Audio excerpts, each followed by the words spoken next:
அஸ்ஸலாமு அலைக்கும் வரஹ்மத்துல்லாஹி பரகாத்துஹு. பிஸ்மில்லாஹிர் ரஹ்மானிர் ரஹீம்.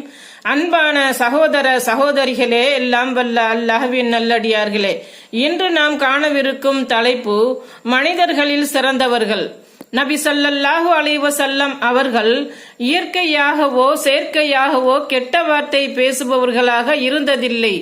உங்களில் சிறந்தவர் உங்களில் நற்குணம் உடையவரே என்று அவர்கள் கூறுவார்கள். அறிவிப்பவர் அப்துல்லா பின் அம்ர் ரலியல்லாஹு அன்ஹு. புகாரி 3559.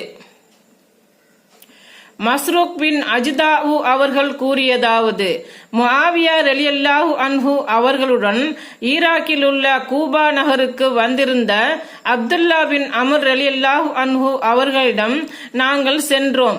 அப்போது அவர்கள் அல்லாஹ்வின் தூதர் ஸல்லல்லாஹு அலைஹி வஸல்லம் அவர்களை நினைவு கூர்ந்து, அவர்கள் இயற்கையாக